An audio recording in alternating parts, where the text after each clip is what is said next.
এটাই সোনাদানা আর ধনরত্ন রাখার ঐতিহাসিক নবাবী সিন্দুক। কোনো চোর যদি এই সিন্দুক থেকে ধনরত্ন চুরি করতে চায় তাহলে তাকে একটি নয়, দুটি নয়, ভাঙতে হবে 89টি তালা। হাতির দাঁত থেকে তৈরি এই চিরুনি ব্যবহার করত এই প্রাসাদের নবাবজাদিরা। রাজকীয়তা আর মোহনীয়তায় ভরপুর এই প্রাসাদটি এখানকার অন্দরমহল। আর এই অন্দরমহলে আমি এমন কিছু দেখেছি যার মূর্ছনা আমাকে হারিয়ে নিয়ে গিয়েছে এক অজানা ইতিহাসের গহীনে।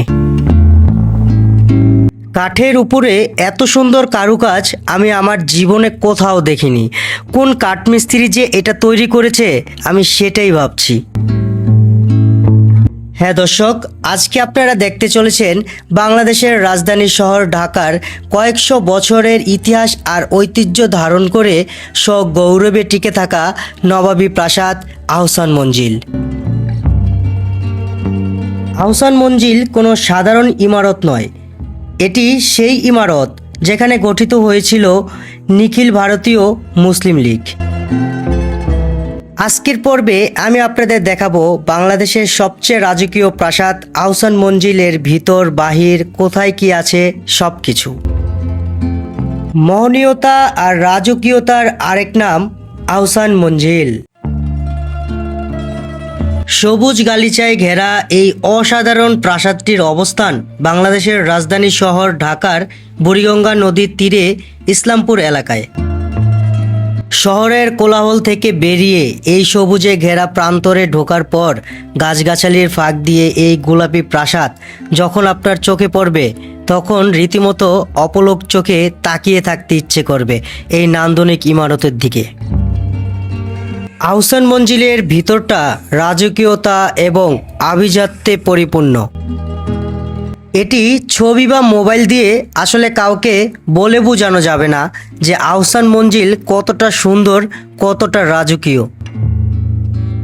সত্যিই তাই, আহসান মঞ্জিলের সৌন্দর্য দূর থেকে কখনোই অনুধাবন করা সম্ভব নয়। ইতিহাস থেকে জানা যায় যে অষ্টাদশ শতাব্দীর মাঝামাঝি সময়ে তখনকার জামালপুর পরগনার জমিদার শেখ এনায়েতুল্লাহ এখানে একটি রঙ্গমহল প্রতিষ্ঠা করে। কিন্তু তার মৃত্যুর পরে জমিদারের ছেলে শেখ মতিউল্লাহ এটি ফরাসি বণিকদের কাছে বিক্রি করে দেন।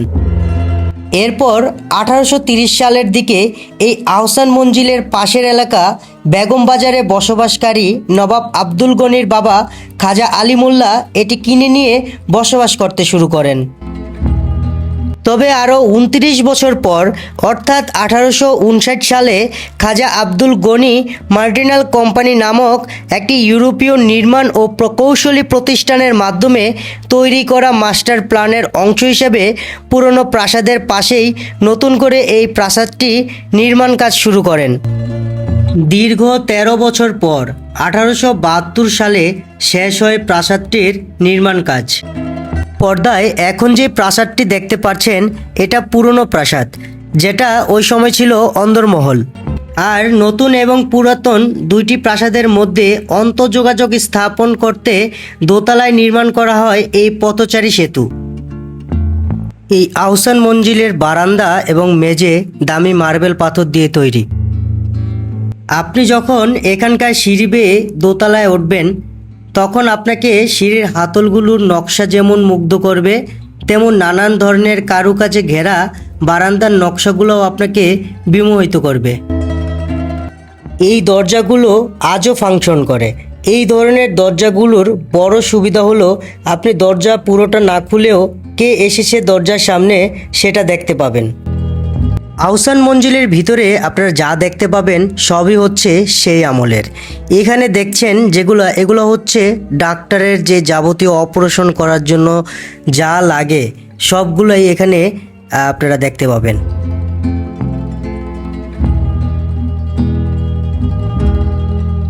এটা হচ্ছে এখানকার নবাবের বাথটব, অরিজিনাল মার্বেল পাথরে তৈরি। আর সামনে যে কড়াইটা দেখতে পাচ্ছেন এটা হচ্ছে গরম পানি করার জন্য কাজে লাগতো। আর বাথটবের পাশেই যে কমোডটি দেখতে পাচ্ছেন এটার বড় একটা বৈশিষ্ট্য আছে, সেটা হলো এটি বহন করা যেত। অর্থাৎ এখানকার নবাব যখন যেখানে সফরে যেতেন তখন তিনি টয়লেট করার জন্য এটি সঙ্গে করে নিয়ে যেতেন। এছাড়াও অন্দরমহলের ভিতরের অংশে রাখা হয়েছে এখানকার নবাব পরিবারের ব্যবহার্য নানান জিনিসপত্র। এই প্রাসাদের নিচতলায় রয়েছে নবাবের খেলার ঘর।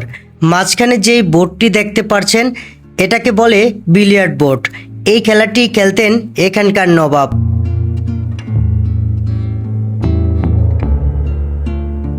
পাশের এই কক্ষে নবাবদের রাজকীয় ডাইনিং রুম। পুরো নবাব পরিবার একসাথে বসেই এখানে খাবার খেতেন। এই ডাইনিং টেবিলটি আপনাকে মনে করিয়ে দিবে বাংলার যৌথ পরিবারের কথা। এটা হচ্ছে হাতির মাথার কঙ্কাল। জানা গিয়েছে এই হাতিটা নবাবের খুব বিশ্বস্ত হাতি ছিল। তার পাশেই রাখা হয়েছে অসাধারণ নান্দনিক নকশায় মোড়ানো কাঠের পর্দা। মানে মহলের নারীরা এই পর্দার ওপারে থেকেই মূলত বাহিরের মানুষের সাথে কথা বলতেন। পর্দাটি কাপড়ের নয়, কাঠের তক্তায় হাতুড় আর বাটালের সাহায্যে এই নকশাগুলা তৈরি করা হয়েছে। কাঠের উপরে এত সুন্দর কারুকাজ আমি আমার জীবনে কোথাও দেখিনি। কোন কাঠমিস্ত্রি যে এটি তৈরি করেছে আমি সেটাই ভাবছি। কি অসাধারণ! এই সিঁড়িটি দেখলে আপনার প্রাণ জুড়িয়ে যাবে। কি রাজকীয় সিঁড়ি! এই সিঁড়ি দিয়েই নিচতলা থেকে উপরের তলায় যেতেন নবাব পরিবারের লোকজন আর রাজকীয় অতিথিরা। এই রুমে রাখা আছে নবাব পরিবারের আলমারি এবং সিন্দুক। এই যে দেখুন, এটাই সেই সিন্দুক যার প্যাটের মধ্যে 89টি ছোট সিন্দুক রয়েছে। এই ছোট ছোট ডয়ারের মতো যেই সিন্দুকগুলো দেখতে পাচ্ছেন, এই সবগুলোতেই যে মূল্যবান জিনিসপত্র রাখা হতো বিষয়টি তা নয়। এখানে সবচেয়ে মূল্যবান জিনিস রাখা হতো যে কোনো একটি বা দুইটি ডয়ারে। আমার ধারণা চোরকে ফাঁকি দিতেই এমন সিন্দুক তৈরি করা হয়েছে। কোনো চোর যদি চুরি করতে আসে তাহলে তাকে মূল্যবান জিনিসের কাছে পৌঁছতে হলে ভাঙতে হবে 89টি তালা। এছাড়া দোতলার এই কক্ষটিতে রাখা হয়েছে নবাবী আমলের একটি রাজকীয় সিংহাসন। আর পাশের কক্ষে রাখা হয়েছে হাতির দাঁত দিয়ে তৈরি অসাধারণ কারুকাজময় বেশ কিছু প্রয়োজনীয় জিনিসপত্র। এখানে চিরুনি দেখতে পাচ্ছেন, এগুলো হাতির দাঁত থেকে তৈরি করা হয়েছে।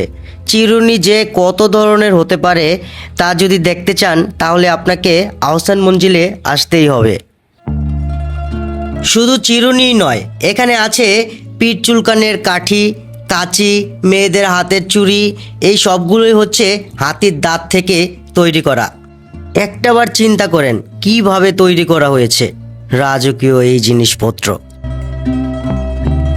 এছাড়াও এখানে আছে বৈঠকখানা, লাইব্রেরি, অতিথিশালা এবং নাচঘর। আহসান মঞ্জিলের সবচেয়ে বড় আকর্ষণ এর সমৃদ্ধ সংগ্রহশালা। সর্বমোট 4077টি নিদর্শন আহসান মঞ্জিলের 23টি কক্ষে প্রদর্শনের জন্য রাখা হয়েছে। আর 9টি কক্ষে অবিকল নবাবী আমলের মতোই সাজানো রয়েছে এখনও।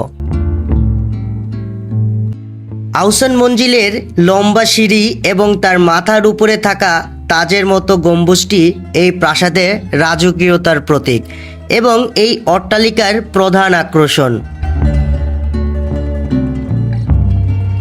ঢাকার এই নবাব বাড়ির নবাব খাজা সলিমুল্লাহ কি পরিমাণে শিক্ষা অনুরাগী ছিলেন তা প্রাসাদের ভিতরে থাকা লাইব্রেরি রুমটিতে গেলেই আপনি ধারণা পেয়ে যাবেন। শুধু তাই নয়, এই নবাব বাড়ির নবাব খাজা সলিমুল্লাহ প্রাচ্যের অক্সফোর্ড খ্যাত ঢাকা বিশ্ববিদ্যালয়ের প্রতিষ্ঠার ব্যাপারে ব্যাপক ভূমিকা পালন করেন।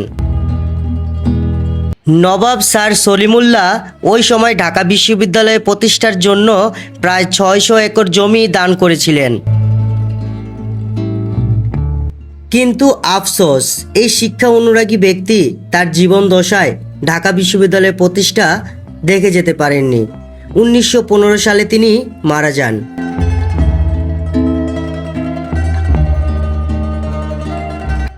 দীর্ঘ 33 বছর পর প্রবল অবহেলা আর অযত্নে ধুঁকছিল এই সর্বকালের সাক্ষী হয়ে দাঁড়িয়ে থাকা এই ইমারতটি।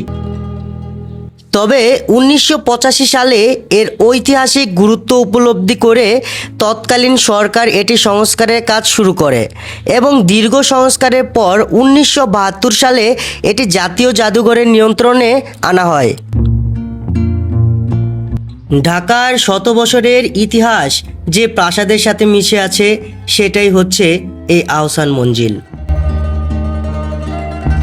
অথচ সময়ের ব্যবধানে আজ ঢাকার নবাব পরিবারের বহু স্মৃতি বিচলিত এই প্রাসাদে নবাব পরিবারের কেউই আজ থাকে না। নবাবী আমলও বহু আগে থেকেই শেষ হয়ে গেছে। এখনও কালের সাক্ষী হয়ে সগৌরবে মাথা উঁচু করে দাঁড়িয়ে আছে সবার প্রিয় এই আহসান মঞ্জিল।